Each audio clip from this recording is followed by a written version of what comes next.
É honra estar aqui com vocês. Mesmo que meu português ainda esteja em construção, eu gostaria de... Eu quero agradecer a Bárbara pelo convite, eu quero agradecer ao Bepo pelo pagamento da passagem também.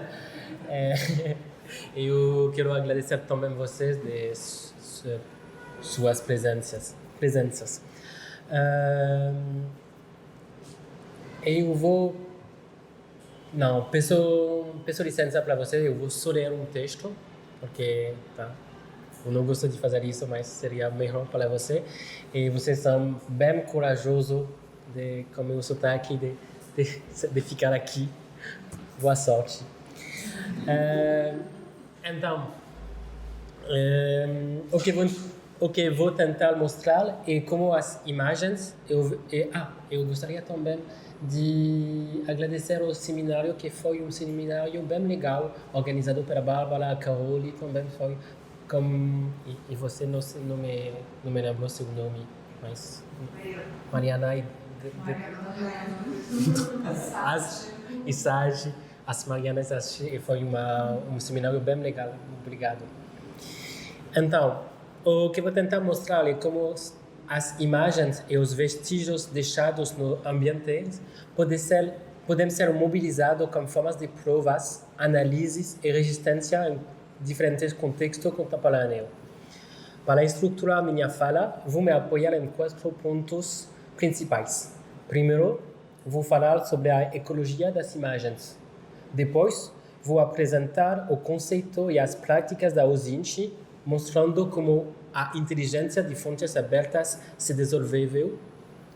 Em seguida, vou abordar o uso da Auzinchi para investigar crimes ambientais. Por fim, vou propor uma reflexão sobre a natureza como mídia. Com isso, vou tentar contribuir para pensarmos novas formas de produzir conhecimento e ação política a partir da observação atenta e da investigação colaborativa do nosso entorno. E... Não funciona? Sim. Antes de falar com você sobre a Auzinchi, eu queria contar um pouco sobre mim e sobre como comecei a estudar a Auzinchi. E a parte que falta dentro da palestra que eu dei esta tarde.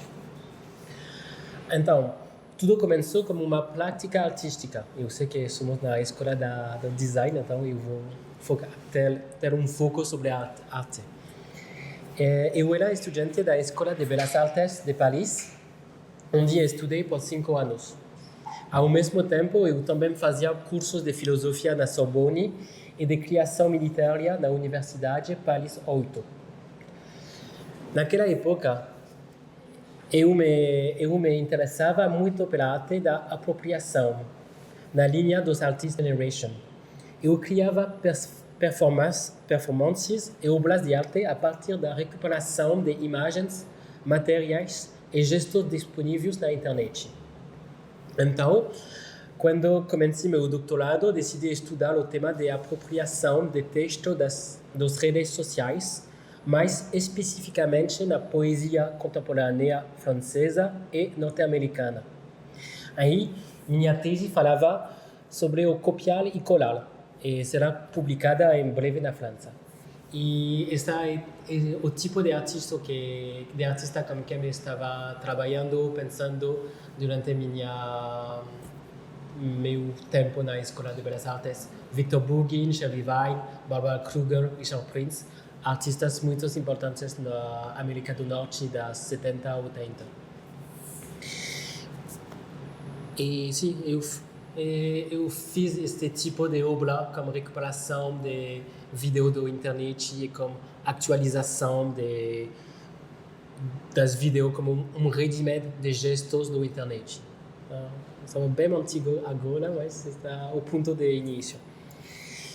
Aí, o Douglas Hubler, artista conceitual dos anos 70, afirma que o mundo já está cheio de objetos, mais ou menos interessantes, e não desejo adicionar mais nenhum. Essa frase resume uma mudança importante na arte contemporânea.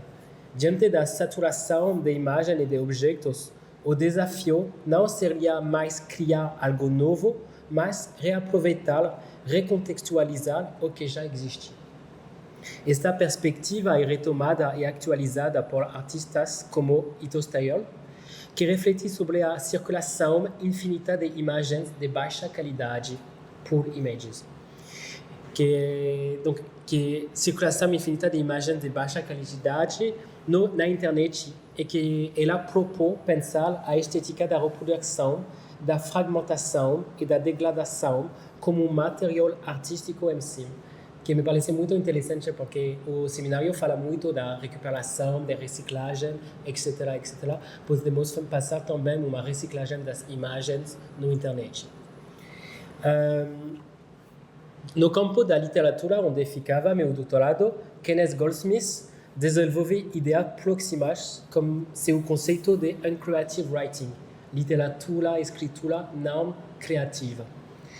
E ele defende que no mundo atual, escrever não é necessariamente inventar, mas coletar, copiar, reorganizar conteúdos já disponíveis, por exemplo, em texto da internet.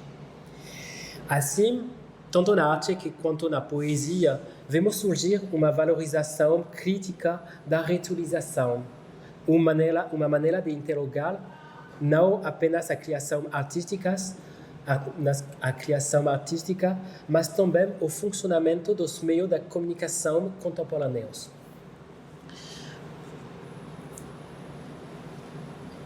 Durante este doutorado, conheci a Gala Hernandez Lopes, que também fazia uma tese, mas ela fazia uma tese sobre a captura de tela.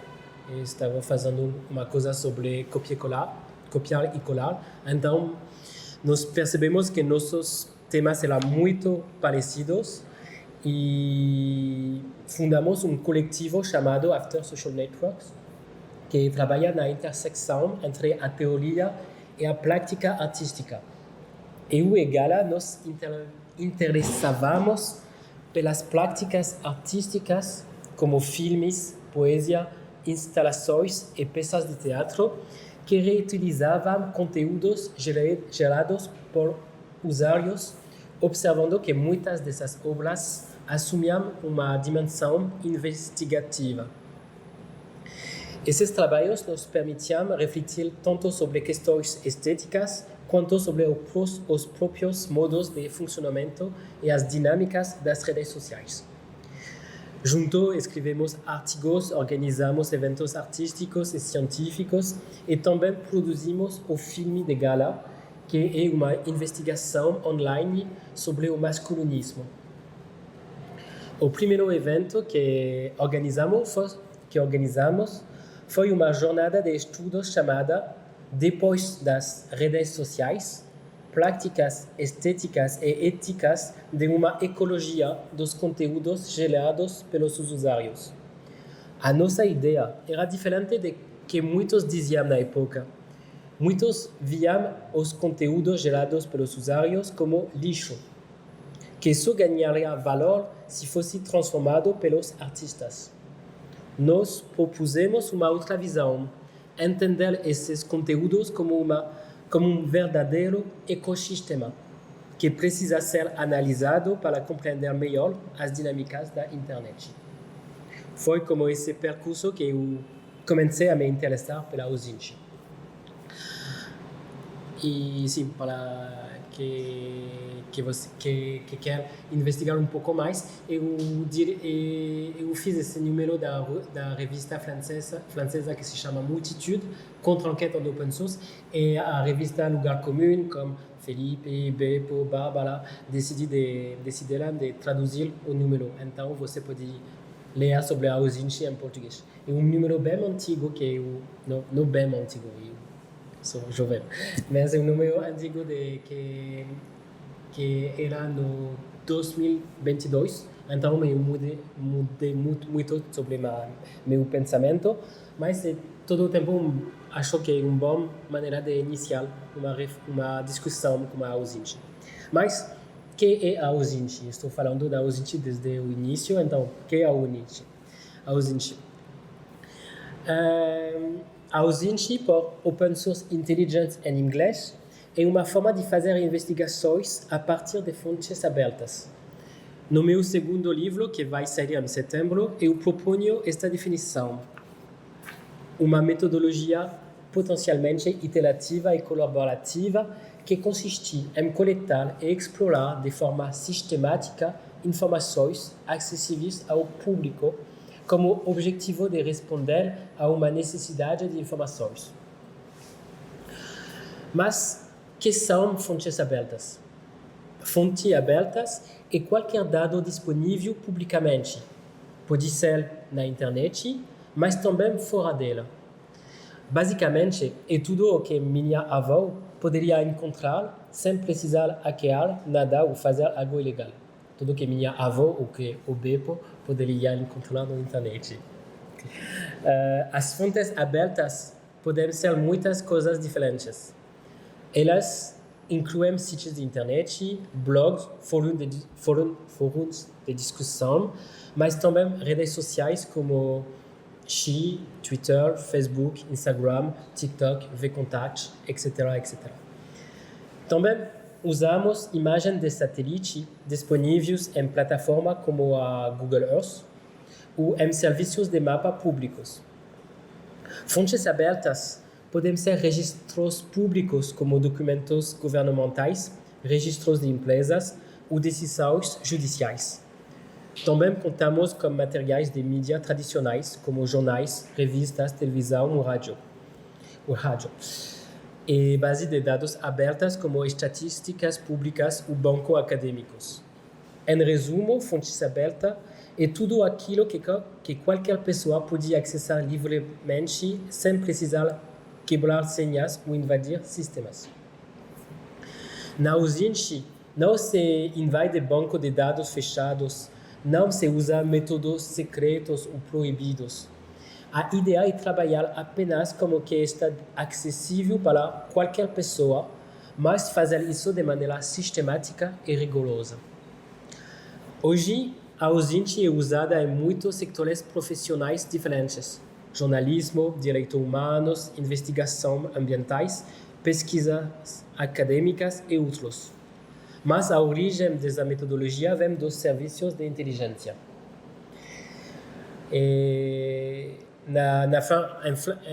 A gente na França temos uma expressão que diz que uma imagem vale mais que 1000 palavras.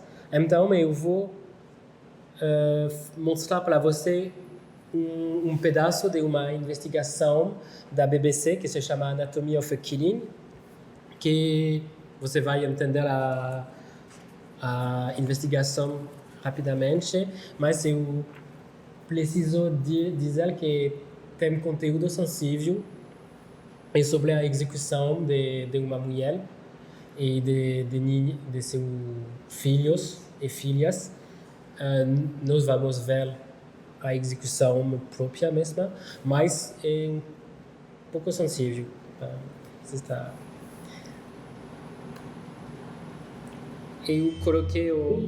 Acho que eu coloquei o subtítulo português.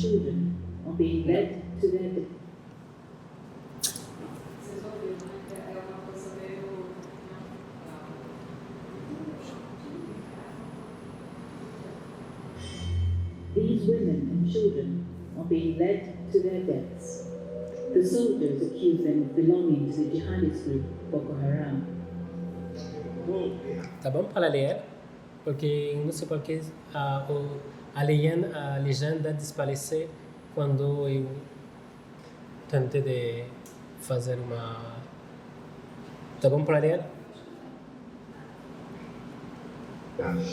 In the final scene of this video, too graphic to show here, they are blindfolded, forced to the ground, and shot at close range 22 times. One of the women still has the baby strapped to her back. The video began to circulate on July 10, 2018. Some claimed that this atrocity took place in Mali.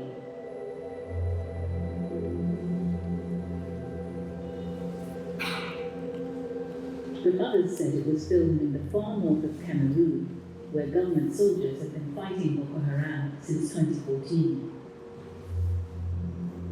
the government of Cameroon initially dismissed the video as fake news.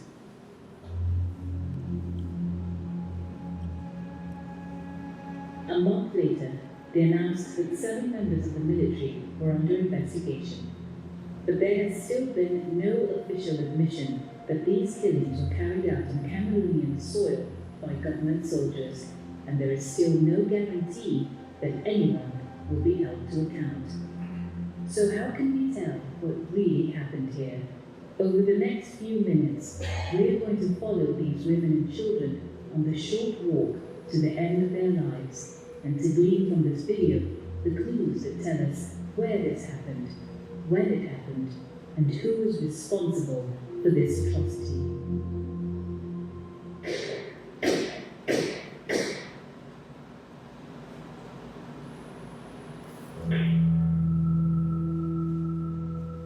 This looks like the kind of dusty, anonymous track that could be anywhere in the Sahel.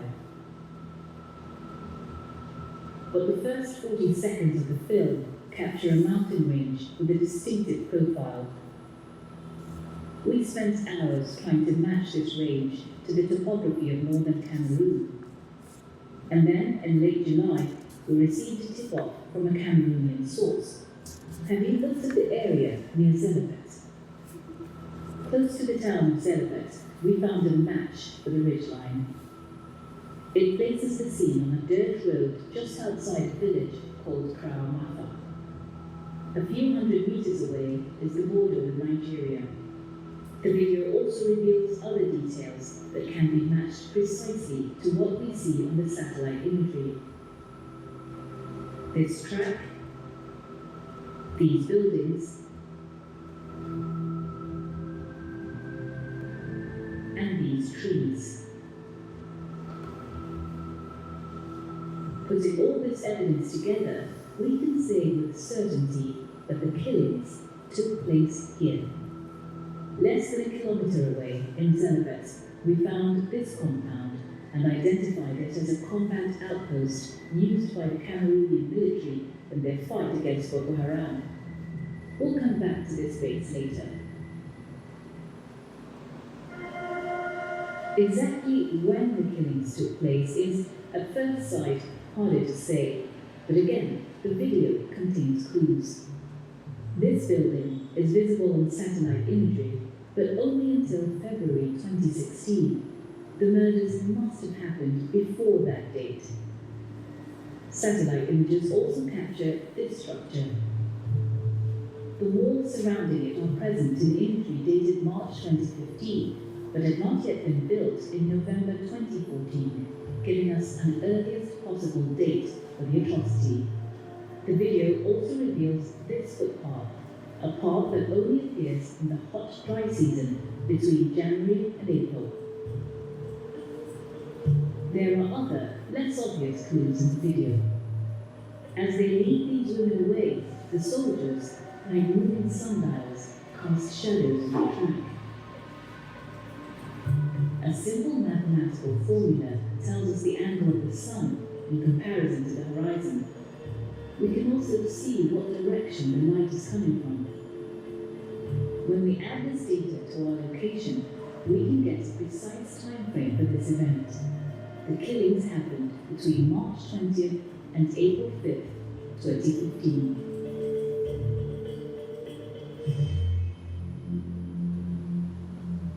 We now know where.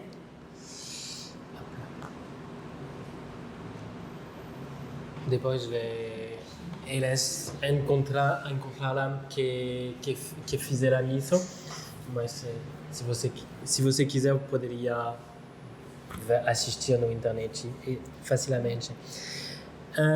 Então, essa prática de investigação com imagens públicas tem muito a ver com a ideia de reaproveitamento e reciclagem que eu mencionei antes. Na usina, a gente também pega materiais já existentes e reconstruir a realidade a partir deles, dando novos sentidos a esses fragmentos que podem aparecer sem significações.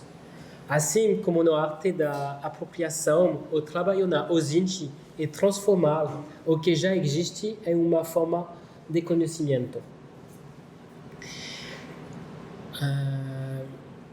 O vínculo entre a Ozinchi e o reaproveitamento de imagens é hoje bem conhecido.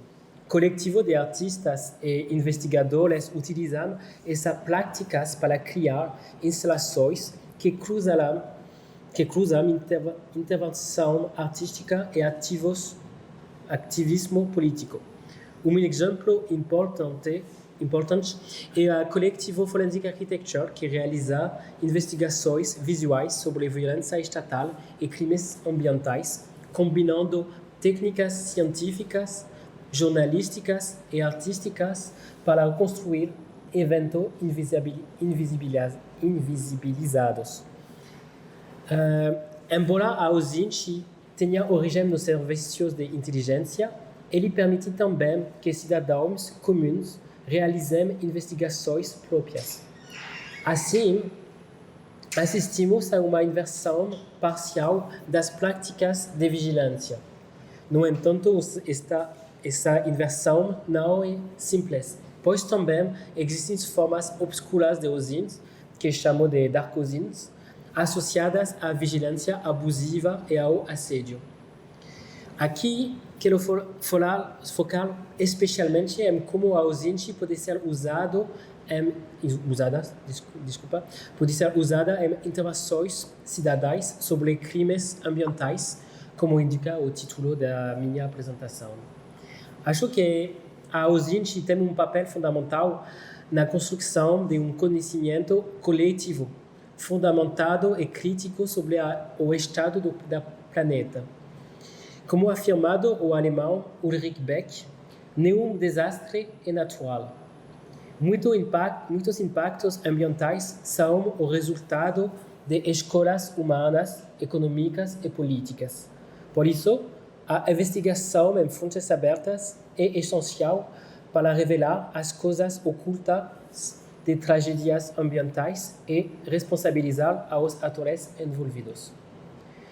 Um caso emblemático é o estudo Gold Mining and Violence in the Amazon Rainforest, do coletivo Forensic Architecture, sobre a proliferação da mineração de ouro em terras Yanomami. A partir da comparação de imagens de satélite, foi possível evidenciar a expansão da mineração ilegal, a destruição ambiental e até mesmo ataques violentos contra as comunidades indígenas. A Forensic Architecture, usando modelagem 3D e análises de vídeo disponíveis online, conseguiu traçar a ligação direta entre essas violências e as atividades mineradoras. Eu vou mostrar para você uma parte da investigação que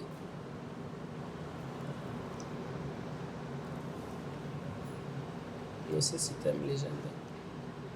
A floresta amazônica é uma das regiões mais biodiversas na Terra e é também vital para a regulação do clima do planeta. As partes mais protegidas dentro da floresta estão em territórios indígenas. Desde que Jair Bolsonaro assumiu o cargo de presidência da República em 2019, a floresta e as pessoas que dela cuidam têm sido submetidas a uma violência crescente e a um rápido aumento de práticas ilegais de extração de ouro, encorajadas pelas políticas públicas adotadas por Bolsonaro.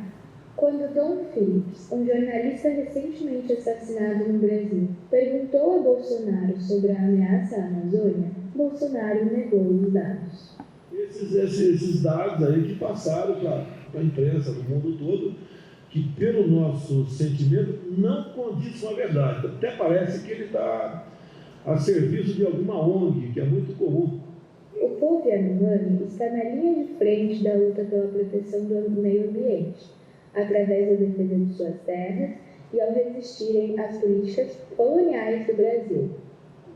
Oi, Ipauli, Rapautan, Uri, Toti, Kuom Mamaki, Eitan, Ipauli, Jai, Wainharema, Uri, Wasi Marema, Uri Tare Marimai, Mau Shami Marimai. Seguindo seu exemplo, investigamos a destruição e as ameaças no território Yanomami ao longo do rio Uraricoeira devido à mineração de ouro.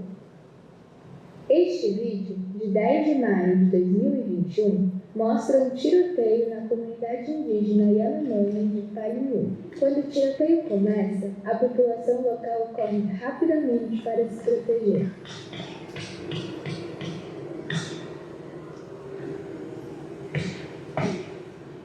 Os tiros vieram de um barco a motor que subia o rio Uraricoeira. Nós voltamos para quando o barco a motor passa pela comunidade indígena e reconstruímos a cena a partir das filmagens. A forma e o tamanho do barco, a cerca de 10 metros de comprimento, corresponde aos barcos usados pelos mineradores para transportar carga e sua equipe. Estes barcos de mineradores passam frequentemente pelas aldeias Yanomami. Este vídeo, publicado em redes sociais, mostra homens armados em um barco similar movendo-se ao longo do mesmo rio. De acordo com o portal de notícias Amazônia Real, estes homens são membros de uma gangue com sede em São Paulo, chamada PCC, que tem estado cada vez mais envolvida em mineração ilegal em terras indígenas. O portal Amazônia Real também relata que o PCC está ligado aos ataques a Palinhu. Em outro vídeo, vemos mineradores se filmando enquanto descem o rio Uraricoeira e passam pela mesma aldeia de Palinhu. No dia seguinte ao tiroteio, em 11 de maio, Júnior Emurari, presidente do Conselho do Distrito Indígena Yanomami e Ieguana, e a polícia vieram ao Palinhu. Enquanto ainda estavam lá, os mineradores atacaram novamente a aldeia. Os barcos dos mineradores são visíveis passando pela aldeia.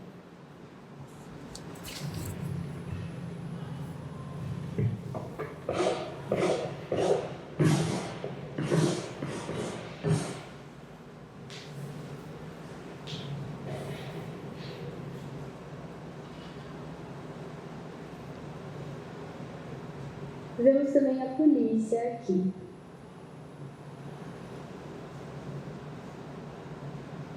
O videógrafo, claramente temeroso por sua vida, permanece agachado no chão e rapidamente se afasta da tropa de fogo.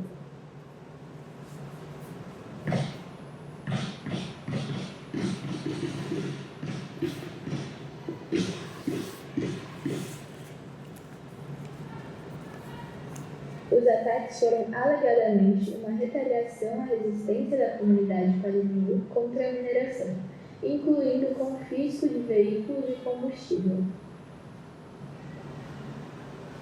Esses não foram os únicos ataques. 6 incidentes violentos foram relatados somente em Palinhu em 2021.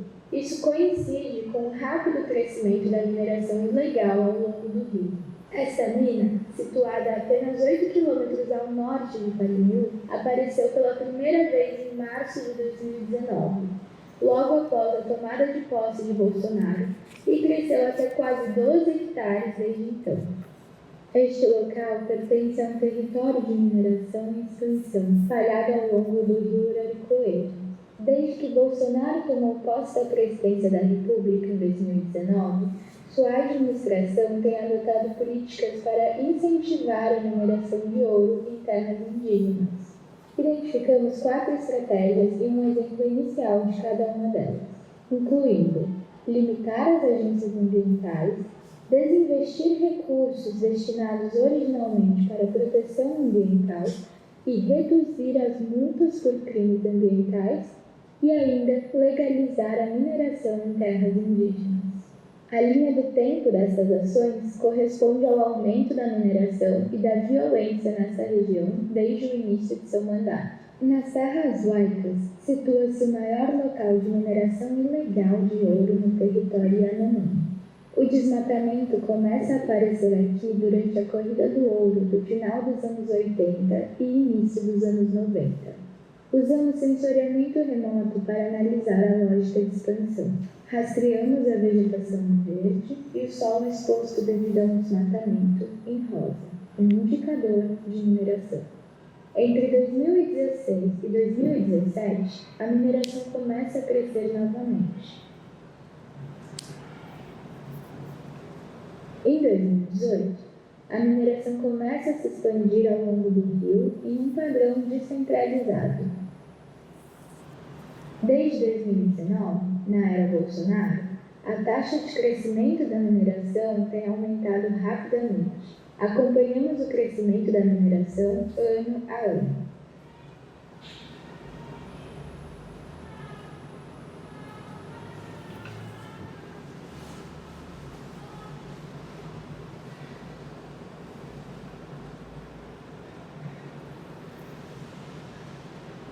Entre 2019 e 2022, a área de mineração dobrou, crescendo mais de 400 hectares, o equivalente a 560 campos de futebol. Aí eu mesmo, se você quiser, A floresta amazônica é você pode encontrar tudo na a internet. floresta Tá. Nem toda investigação precisa ter a complexidade e o nível de formalização de projetos como os da Forensic Architecture. Investigações mais simples, feitas com os recursos disponíveis e uma atenção ao contexto, podem gerar impactos reais. O importante é mudar nosso olhar sobre o que podemos fazer com o que temos à mão.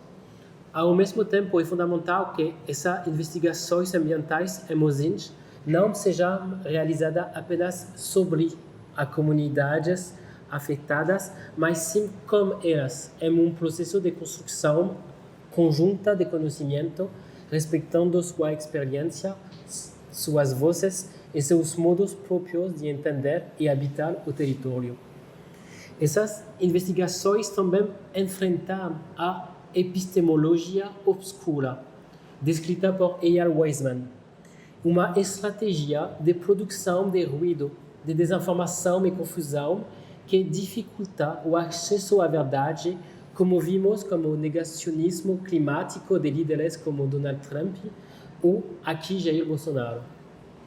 O campo da investigação ambiental em fontes abertas também discute a própria ecossistema de poluição informacional, a proliferação de fake news e estratégia de confusão são formas de contaminação dos ambientes de informação.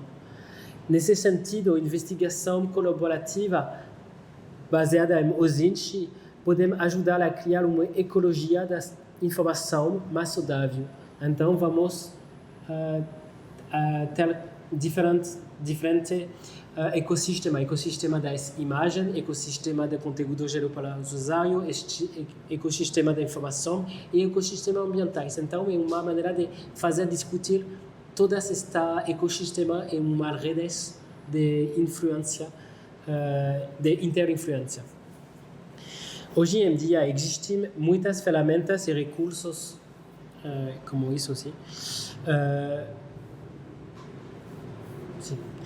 Hoje em dia existem muitas ferramentas e recursos disponíveis online para quem quer investigar ou se formar em ouvinte. Organizações como a SkyTruth mostram como imagens de satélite podem ser usadas para